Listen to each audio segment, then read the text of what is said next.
Hello everyone, welcome back to K Guru channel bye निर्मल गुप्ता। प्यारे बच्चों, आज हम शिक्षा निदेशालय द्वारा आई हुई 10th क्लास की कार्यपत्रक नंबर 63 सॉल्व करेंगे। हमारा विषय है हिंदी और हिंदी में हम पढ़ेंगे कृतिका भाग 2 से लिया गया पाठ माता का आंचल। माता का आंचल पाठ के यहाँ पर कुछ गद्यांश दिए गए हैं, तो आप उन्हें बहुत ध्यान से पढ़ेंगे बच्चों। और इस पाठ के लेखक हैं श्री शिव पूजन सहाय। तो सभी बच्चे अपनी वर्कशीट पर अपना नाम लिखेंगे, कक्षा अध्यापक का नाम लिखेंगे, तिथि लिखेंगे 4 दिसंबर 2020। तो बच्चों स्टार्ट करते हैं आज की वर्कशीट, जिसमें आप पढ़ेंगे गद्यांश माता के आंचल पाठ से। बच्चों, इस पाठ में लेखक ने अपने बचपन में बिताए गए मोहक क्षणों का वर्णन किया है कि किस तरह से वो अपने पिता के साथ बहुत अच्छा समय व्यतीत करते थे और किस तरह से वो बचपन में अपने पिता के साथ घर से बाहर भी घूमने जाया करते थे। तो बच्चों स्टार्ट करते हैं आज की वर्कशीट। अब तक आप जान चुके हैं कि माता का आंचल पाठ शिव पूजन सहाय जी द्वारा लिखा गया आंचलिक उपन्यास का एक अंश है। बच्चों, इन्होंने शिव पूजन सहाय ने एक आंचलिक उपन्यास लिखा था और उसी उपन्यास का एक भाग है माता का आंचल। उसी उपन्यास से लिया गया एक अंश है। इस संस्मरणात्मक रचना में लेखक ने अपने बचपन की रोचक यादों को व्यक्त किया है। बच्चों, संस्मरण क्या होता है? जो हमारी याददाश्त पर आधारित होता है। जैसे कि हमें मान लीजिए कोई बचपन की घटना याद है और हमने उस घटना पर आधारित कोई लेख लिखा, तो वो लेख संस्मरण कहलाता है। और ग्रामीण परिवेश में पिता के साथ बिताए गए मोहक क्षणों को याद किया है। इस पाठ में जो माता का आंचल अंश है, जो पाठ है, इस पाठ में लेखक ने ग्रामीण परिवेश में, मतलब जो अपने गांव के माहौल में अपने पिता के साथ बिताए गए मनमोहक क्षणों का वर्णन किया है। अब लेखक कहते हैं कि पिताजी हमें बड़े प्यार से भोलानाथ कहकर पुकारते थे। जो लेखक हैं उनको क्या कहते थे? उनके पिता भोलानाथ कहते थे, पर असल में हमारा नाम था तारकेश्वर नाथ। हमारा नाम क्या था? तारकेश्वर नाथ था। हम भी उनको बाबूजी कहकर पुकारा करते थे और माता को मैया कहकर पुकारते थे। तो बच्चों, यहाँ पर लेखक ने बताया कि लेखक अपने पिता को बाबूजी कहते थे और माता को मैया कहते थे। जब बाबूजी रामायण का पाठ करते तब हम उनकी बगल में बैठे बैठे आईने में अपना मुंह निहारा करते थे। बच्चों, ये एक बचपन की बात है कि लेखक अपने बचपन में इस तरह से शरारत किया करते थे कि जब उनके पिता रामायण का पाठ करते थे तो वो पास में बैठकर आईने में, मतलब शीशे में, अपना मुंह देखते रहते थे। और जब वो हमारी ओर देखते, जब उनके पिता उनकी ओर देखते थे, तब हम कुछ लजाकर और मुस्कुराकर आईना नीचे रख देते थे। आईने का मतलब होता है शीशा। वह भी मुस्कुरा पड़ते, मतलब उनके पिता भी बचपन की उनकी ये शरारत देखकर वो भी मुस्कुरा जाते थे।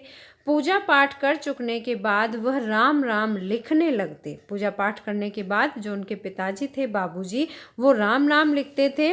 अपनी एक राम नाम बही पर 1000 राम नाम लिखकर वह उससे पाठ करने की पोथी के साथ बांधकर रख देते थे। मतलब वो प्रतिदिन राम नाम बही थी उनके पास। एक बही मतलब एक कॉपी होती है जिसमें कि बही खाता कहते हैं, जिसमें कि हिसाब किताब लिखा जाता है।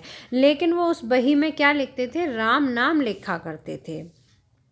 फिर 500 बार कागज के छोटे छोटे टुकड़ों पर राम नाम लिखकर आटे की गोलियों में लपेटते थे। छोटे छोटे कागज के टुकड़ों पर राम नाम लिखते थे। कितनी बार? 500 बार लिखते थे। ठीक है।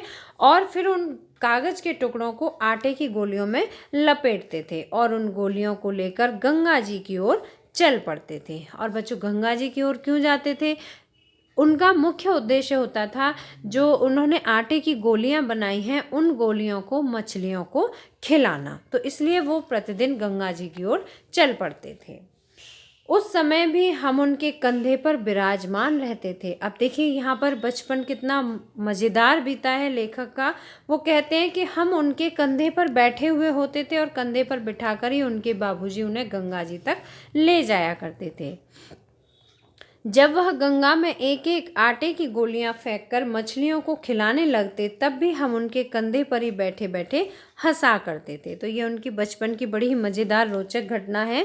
वह मछलियों को चारा देकर घर की ओर लौटने तब बीच रास्ते में झुके हुए पेड़ों की डालों पर हमें बिठाकर झूला झुलाते थे। तो बच्चों, इस गद्यांश को पढ़कर आपको समझ आ गया होगा कि लेखक का बचपन कितना ही मज़ेदार बीता, उन्होंने अपने पिता के साथ कितने मनमोहक क्षण बिताए थे। तो बच्चों, मुझे उम्मीद है कि आपको आज की वर्कशीट में दिया हुआ गद्यांश अच्छी तरह समझ आ गया होगा और इसमें सभी प्रश्नों के उत्तर प्रश्न पढ़ते हैं, फिर उनके उत्तर समझते हैं। बच्चों, बड़े ही सरल प्रश्न हैं। तो पहला प्रश्न है, माता का आंचल पाठ में लेखक ने अपने किन क्षणों को याद किया है।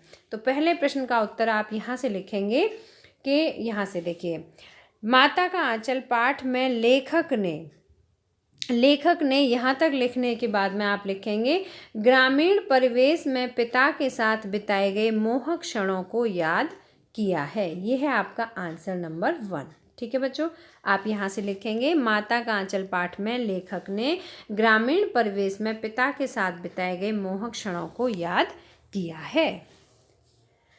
दूसरा प्रश्न है बच्चों, लेखक अपने पिताजी और माताजी को क्या कहकर पुकारते थे। तो दूसरे प्रश्न का आंसर आप लिखेंगे, लेखक अपने पिताजी को क्या कहते थे। पिताजी को बाबूजी कहकर पुकारा करते थे और माता को मैया कहकर पुकारते थे। ठीक है बच्चों, तो ये होगा आपका आंसर नंबर 2। लेखक अपने पिताजी को बाबूजी कहकर और माताजी को मैया कहकर पुकारते थे। आपकी वर्कशीट से ही आप सभी प्रश्नों के उत्तर कर लेंगे बच्चों, बहुत ही सरल वर्कशीट है, तो आप इसके आंसर भी लिख पाएंगे। लेखक के पिताजी जब रामायण पाठ करते थे तब लेखक क्या करते थे। तो बच्चों, तीसरे प्रश्न का आंसर आप यहाँ से लिखेंगे कि जब बाबूजी मतलब जब लेखक के पिताजी। ठीक है, आंसर नंबर 3।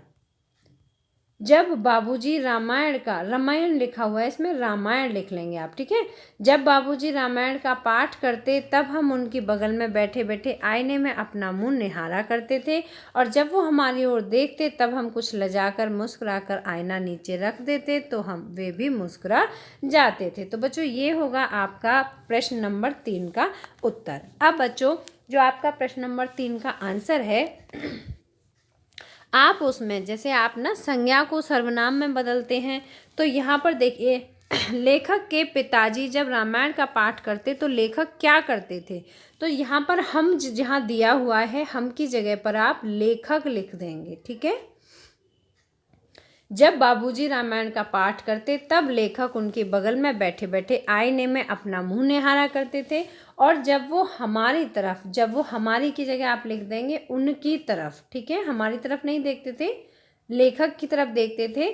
तो जब वे उनकी ओर देखते थे तब वे, ठीक है, तब वे या लेखक कुछ भी लिख देंगे आप, तब वे कुछ लजाकर और मुस्कुराकर आईना नीचे रख देते और यहाँ पर आप लिखेंगे बाबूजी भी मुस्कुरा पड़ते थे। ठीक है, वह की जगह पर आप लिख देंगे बाबूजी।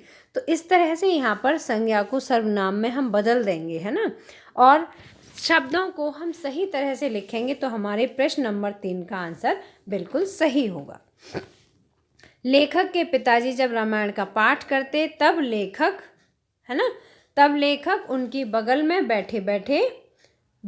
बैठकर आईने में अपना मुंह निहारा करते थे। यहाँ से आप लिखिएगा। ठीक है, यहाँ से हम नहीं लिखेंगे आप, लेखक उनकी बगल में बैठकर आईने में अपना मुंह निहारा करते थे। जब वो उनकी तरफ देखते तो वे कुछ लजाकर और मुस्कुराकर आईना नीचे रख देते थे और बाबूजी भी मुस्कुरा पड़ते थे। प्रश्न नंबर 4 है, इस पाठ में लेखक अपने पिताजी के कंधे पर बैठकर कहाँ जाते थे। तो बच्चों, आप यहाँ से लिखेंगे, इस पाठ में लेखक अपने पिताजी के कंधे पर बैठकर कहाँ की जगह पर आप लिख देंगे गंगा जी। ठीक है, गंगा जी जाते थे। ठीक है, कहाँ जाते थे, गंगा जी जाते थे। और क्यों जाते थे, तो क्यों का आंसर लिखेंगे, मछलियों